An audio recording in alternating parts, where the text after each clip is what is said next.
So hello, everyone. If you don't know me, I'm Ayati Dashkar. I'm an 8th grade student. I'm the Global Youth Ambassador for the Hydesium Foundation. I'm also the Global Youth Lead for the World Women Foundation. And I'm also the host of the podcast Girls Talk STEM, which brings together different generations of women in STEM together. And today's theme is dialogue and the equality moonshot. But a moonshot requires more than just technology. It requires a unified mission. And we cannot achieve global equality if our world remains fragmented. We cannot bridge the gender gap or the wealth gap if we cannot first bridge the empathy gap. So let's look at this from the lens of an economy and how we can build a caring economy through corporate dialogue. And I want to welcome Ms. Kasia GAWEł, and this panel, which is presented by L-Acoustics, our sound and sensory partner. Thank you.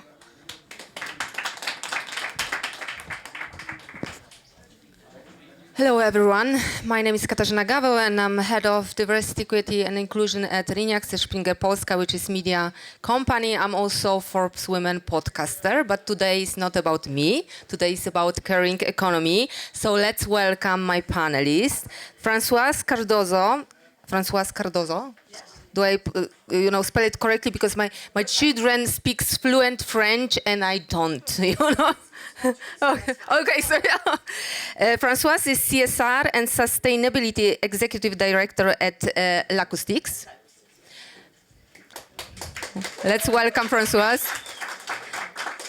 ANIL SONI, who is CEO of the World Health Organization. Welcome. Foundation, sorry.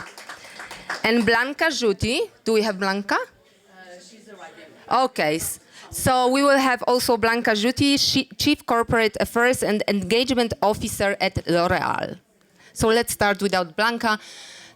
We hope that she will come soon. There are some protests there, so yeah, it's Davos, yeah. Caring economy, Anil, let me start with you because you have a global health perspective. So can you tell us why is care? Mental health, prevention, living conditions, now a business issue, not only a social one? Sure. The way I think, I've spent half my career in the private sector, and the way I think about this as someone who's spent my whole career in global health is that we often think of health issues as needing to be solved in a healthcare setting, in a clinic or in a hospital. But where we experience many healthcare issues or the symptoms of healthcare is where we spend most of our time, which can be in schools in the case of young people or at the workplace in the case of adults. And that's where you also see the effects of ill health. So what I think we've come to understand is that ill health, particularly mental health, has a direct impact on business. So all of us have a job of some sort at the workplace. I think the latest estimates from the WHO is that 1 in 3 people say at the workplace in the last 12 months they missed some work as a consequence of a mental health issue. That is where we're experiencing mental health distress. That's what's costing a business money, and therefore it becomes an opportunity for the business itself to respond in a way that invests in its talent, which is often the #1 ingredient in the success of a business and also the #1 cost item, but also in a way that saves cost and increases their bottom line. So it's a win-win for businesses to invest in health as opposed to waiting for a person who's experiencing a mental health issue to go seek help outside of the business setting. But have it changed because of the pandemic, for instance? Do you see the difference before and after the pandemic? So a few things. The data on the consequences and cost of mental health is growing, and the prevalence of mental health duress is growing, and the language we're using to talk about mental health is changing. So for a long time, mental health was a stigmatized term, actually, and we used it to describe particular types of mental health disorders, which are real and important and shouldn't be stigmatized. But mental health more broadly, we weren't talking about. The impact of the pandemic and also the use of social media has driven up mental health duress, which exists in your body as elevated cortisol. And so the rates are extraordinary. 25% rate of loneliness in low and middle income countries. 1 in 4 people are experiencing loneliness. And what WHO's most recent reports have shown is that loneliness has physiological effects: cortisol, inflammation, cardiovascular disease, increased risks of long-term dementia, where the mortality impact of loneliness is equivalent to the mortality impact of obesity or smoking. So mental health is as much of a risk driver for death as anything else that we can talk about as a representative of the World Health Organization. And that was indeed exacerbated by COVID-19. And I also think in a way, it allowed us all to talk about mental health stress because we were experiencing it. And so while it increased mental health stress, I'm also want to go out on a limb and say it created an opportunity for all of us, because we experienced it together, to engage in mental health in a way that wasn't true prior to the pandemic.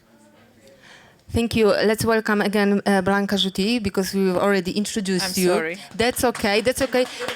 To tell you the truth, this is the perfect moment, because the next question is for you. I asked ANIL about why mental health is not only a social issue but a business issue. So please tell us, because you working at L'Oréal, you've started a coalition, an Engage and Care coalition. So what was the reason behind starting this coalition?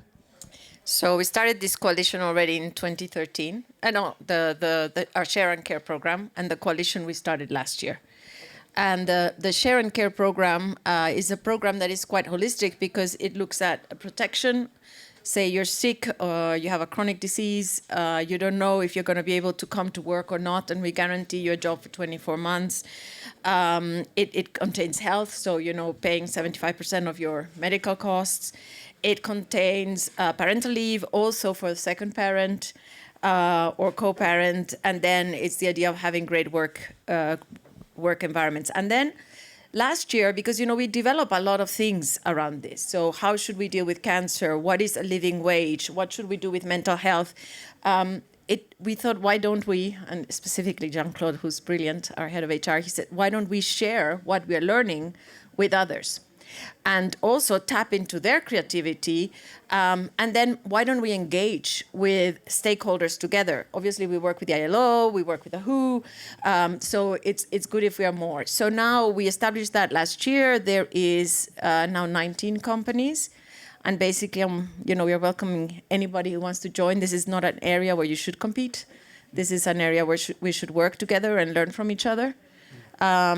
So that's the genesis of why it was created. Thank you so much. And Françoise, L-Acoustics is part of the coalition. So can you tell us how does it work in practice? What do you do? What kind of actions do you take? Yeah, of course. So L-Acoustics is a medium-sized company. As you know, we're more than 1,000 people, but we have an international footprint, and also we care about our people. So it's also an opportunity for us to join this coalition. Concretely, so we started 1 year ago. We first aligned on kind of the commitment. We wrote a manifesto, so we all need to, to commit on the same thing, which is all the topics that we are addressing. Then what we did is we put together, our priorities, and we select the priorities of the coalition. So we came with 4 topics. One is around social protection floor, which is a huge one. Another one is a living wage, because we are facing all, that topic as well. Another one is mental health, of course. And the last one is caregiving. Why we choose these topics? It's because we are all concerned. All the companies in that coalition are concerned. So what did we do? So we first started, as you said, to share best practices, to learn from each other, to inspire others, and sometimes, to try to find solutions that others did not find, and it was super useful for all the companies here. So we did that last year, and we also engaged with key stakeholders. So we had nice conversations with WHO Foundation, with ILO, International Labour Organization, and with many others all together. Now our roadmap for this year is to go even further. maybe to co-build things together. So we built some task force in order to have concrete deliverables. And each member is now taking also a kind of lead. So I'm leading a task force on stakeholder engagement, for instance. And one topic that we want to tackle is impact measurement. How are we going to measure the impact of what we do to be even more efficient? Well, we are thinking about SROI, so social return on investment altogether, and to even be better in what we do, and also inspire others outside this coalition. Of course, as you said, Blanca, everyone is welcome in that coalition. We want also to inspire the ones who cannot, who don't have the means, who are starting, so it's really the purpose of the coalition. Thank you for touching the topic regarding measurement, because I always say that it's not my statement, but you can't change what you don't measure. So, Anil, which indicator surprised leadership the most when companies started measuring care? The cost. So it's estimated that that mental health in the workplace and the associated absenteeism costs the world $1 trillion a year. That's a huge cost. And I really appreciate the point about indicators. Pick one. At our nonprofit, we have an engagement metric. You could have absenteeism, but I think picking metrics that allow the company not only to track performance, but to track the relative financial impact of the investments that are being made by these companies that you're hearing from, I think are critically important, because this actually, part of the challenge when we talk about global health is you're often talking about costs and benefits that aren't captured. Right? So of course we can talk about how important it is to the world to save all of this money associated with investing in eradicating a disease, but who captures that benefit? And what we're talking about here in terms of a caring workplace is the company captures the benefit, but you have to quantify it so that you can continue to drive the very policies and programs that you're hearing about. Going with direct results, why acting, and I would like to direct this question to both of you, Blanca and Françoise, why acting together is better than acting alone? Because you are different companies, so I assume that you have different challenges. So I cannot imagine, how can you combine all these challenges and make the same, actions, the same best practices, etc. So why is it better to acting together? Want me to take this? Well, first of all, I think it's a better, let's say, setting to be all together to discuss with stakeholders. That's also an important thing, because when you go alone to WHO saying, hey, please, could we have a talk, and what do you have? So here we are much more stronger all together, and we also bring insights from the field. The 19 companies, I think we are reaching about 1 million employees. So it's a lot. It's a lot, so we can gather, needs, expectations, and the reality. So this is also very rich for our stakeholders. So being together and bringing all these insights for you. And then when it comes to concrete deliverables, as I said, and impact measurement, it's because we struggle all with that. We are all, in our day-to-day performance, business costs and revenues and so on. But a company does not exist without the people. And if you don't care about the people, you'll not succeed. So that's very important that we care. We don't care just for caring, we care also for performance. But how can we measure that? Because it's not only numbers, sometimes it's quantitative. And all together, we really inspire each other, to find the best things, the best KPIs, the best indicators, all together to test them then in our own companies. I think you can, thank you, Françoise, I agree. I think you can innovate faster and better because there's more people that can contribute. Some of the topics can be quite difficult, quite technical. What's a living wage? How do you apply it? You can go faster to implementation because you can learn from the mistakes maybe somebody else did. So as with all things with life, collaboration is is a very good thing. Can we speed up, because you said that some things can happen faster or better. We are in Davos during the World Economic Forum, and World Economic Forum issue every year this the global gender gap report. And it says that at the current pace, it will take 123 years to reach full gender equality. So caring is one of the issues that affects mostly women. So can you think, Anil, that acting together, or when we speed up with care, it will also be the indicator or the key factor to speed up also with gender equality? I'm actually very curious to hear from Françoise and Blanca about this, but my hypothesis is that the employees that are most affected by the lack of a caring workplace are women, that they're the ones who have to take care of themselves as well as their families and their children, and that when you rely on the vendors or partners that a caring economy or workplace requires, you're hiring women. So in both instances, in terms of who's benefiting and in terms of who's being empowered and engaged and employed by these types of approaches, I think it's women. But again, my fellow panelists can better answer that. But I think, yes, in that sense, it is an accelerant for gender equality. Yeah, I think we heard it many times here that women are not a minority. Well, we are half of the population, so it's not a minority. I always say that we are the major minority, the biggest minority. Yeah, probably.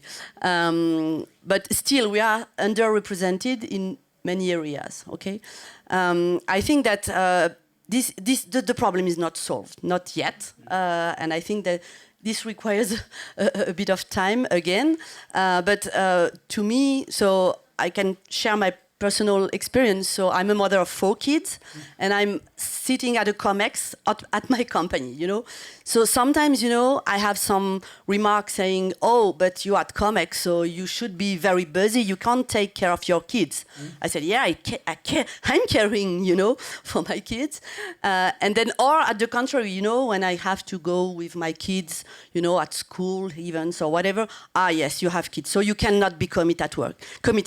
I am committed at work. So that's always a problem. Why should we, you know, have this pressure under us? So that's why I think that there's always improvements to be done. And for me, it's maybe investing more in let's say giving the voice also to the men. You know, when it comes to parental leave, when it comes to all these benefits, I mean, men do have rights as well to take care of the kids and their families. So we're trying to demystify more, you know, that within companies. So some are more mature than others, but still there's a lot of things to do. So I would agree with Françoise. I think that, and with you, of course, I think that it's true that women are often more impacted because we often look after our kids and our parents because of societal expectation, not because of anything else, because men can also do it. And so when you have a caring company, it can help the advancement of women. But I don't think it should be about women only. If you look at disability or chronic illness, it impacts everybody, and it'll impact us as through our life. You know, so it's not something that that only impacts one group. So I think it's very important to think about it more holistically, in partly to also make everybody co-responsible for parenting and looking after the grandparents and being a good boss. And everybody should have the same you know, rights and obligations. But I think it's important to destigmatize it and to think of men too. You know, I think the work we're doing with cancer and with chronic illness is really important work. I myself had cancer a couple of years ago, and I decided to very intentionally.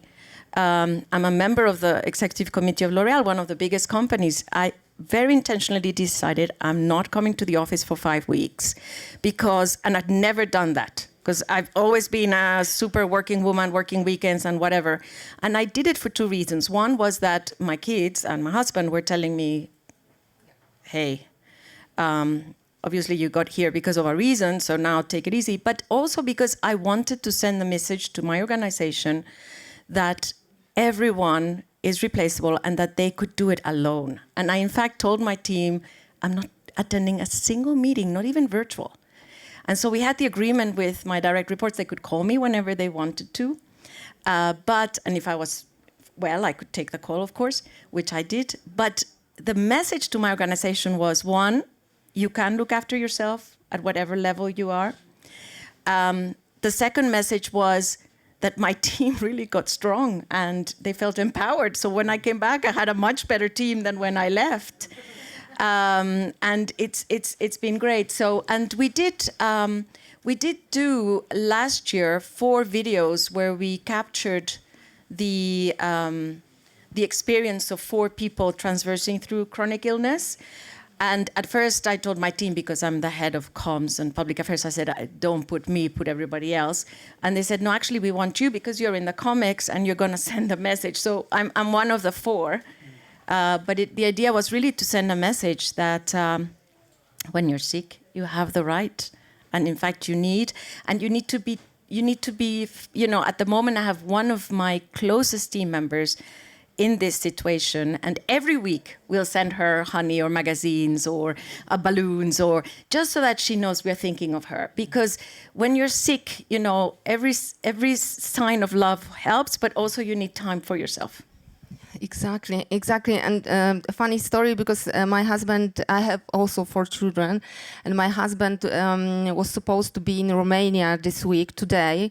He's a member of the management board at Auchan, and he told his boss that he can't come, and the boss said, oh, why? I have to, and my husband, you know, I have to take care of our children, but you have a wife, yes? But my wife is going to Davos. Okay. So, but everyone really was surprised because I'm not part of the management board. So it's easier for me, at their perspective, to resign from my plans. Yeah, and that is why it's great that you, as a part of the executive team, you know, that are like a female role model showing others, not only female, but just role model showing others that you can. But you know, I think it's important that it's not always you that takes the responsibility, even if you're not a member in the la, because then that prolongs the thing. So, I mean, I've been a junior at some points, and it wasn't always me. And it's a true leadership then, you know. Anil, what happens to economies and to societies when companies fail to respond to rising expectations around care and well-being? Well, first, let me just thank Blanca for sharing that with this group, but also more broadly. It is inspiring. It models for your team. It models for everyone. And let me turn your question around, and then I'll answer it more directly. When we invest in a caring economy, it makes us all better, period. Gender equality doesn't just benefit women. It benefits me. It benefits men. It benefits my son. And we actually have a history of seeing businesses lead the way. My background is in HIV. That's what I originally started doing in global health. And the first entities on the African continent to provide antiretroviral treatment were companies. They were mining companies, because they recognized that it was going to cost them more for their employees to die than to provide them treatment. And treatment wasn't as cheap then as it is now. And governments followed. And so I really believe that this is an instance in which, of course, governments have to play a role. They have to have the laws in which companies follow. International organizations like the WHO can provide the normative standards to help companies, absolutely. But I think business can lead the way. And if they don't, yes, there will be costs, $1 trillion of cost to the economy. But I honestly feel this is a moment in which we have to put our values and our ethics and our morals first, given the discussions that are happening in Davos this week. And so my biggest answer is that we fail as humans if we don't do this. Yes, there's a dollar cost associated to it, but I think there's a broader imperative that we're trying to meet here. I wonder really if there's a dollar cost in the end. Because when you have employees that are loyal, that see that you've supported them through tough times, they're going to give a lot more. So the question was, if you don't do this, there's a dollar cost. Oh yeah, if no, you don't this do is this, a dollar gain. for sure, Absolutely. for sure. I agree with you that organizations are stronger when you have more diversity, whether it's gender or ability. I think that organizations that have higher numbers of people of different abilities are more empathic and produce better products. Absolutely. Do you want to add something? No. Okay. I always say also that you have to start with yourself, so be the change you want to see. So what do you think, this is the final questions to all of you, what's the one decision that all leaders here in Davos should take starting from tomorrow or within a couple of months to make care part of their everyday business life? Well, first, I think that we should tell them that to not underestimate, you know, the benefits of being a caring company. And it does not have any, let's say, barriers, frontiers. I mean, whatever you are, a small company, a medium size, a big one. I mean, care does not need, you know, to cost a lot, you know. I think that you have quick wins, you have many things, you know, to improve the well-being of your employees without seeing only dollars, you know, behind. And I would say that, yeah, not considering also care apart from the business. I think this is the foundation, you know. It's a good foundation to do good business. Because if you have people, you know, happy, you know, who have the freedom, you know, to ask for support whenever they want at work, you know, there will be for sure more innovative, more creative, and they will be more committed. So that's, in the end, it's just acting for the success altogether of the company. Thank you. Anil? I have two answers. My talking point answer is the following, and it's real, which is this does cost companies money when they don't invest in care. Pick a metric. It could be talent retention. It could be absence, and use that metric to measure the impact of the investments that you're making. But my other answer is in the context of Davos this week. We live in a world in which our values are being challenged. And a workplace, particularly women like the ones who are sitting next to me on their executive committees, have an opportunity to be explicit about the values that you believe in the community in which your employees are spending most of their time. And the more explicit leaders of businesses can be about their values and how those values are put into practice, the more I think we are protecting the world we live in, because our values are under assault. So I'm going to give you a very kind of not HR type of answer. I'll talk of my role as a leader. And my role as a leader is to deliver results and to, you know, form the strongest organization in place, not only for now, but for the future, for the day I eventually won't be there. So it's all about people. If I have people that are happy and that thrive, I am going to have the best team in the planet. And for me, that's my number one job. Actually, before I do anything else, I look at, do I have enough diversity of thought, of age, of backgrounds, because we can go much faster when we do that. So for me, the people part of my job is actually the most important one. And it is through that one that I'm able to lead the team. So it's number one priority. So simple. I would also add, you know, that all of us can join Engage and Care Coalition and make our life better, for better future. Please join us. Yeah, please join us. Thank you so much. Thank you so much.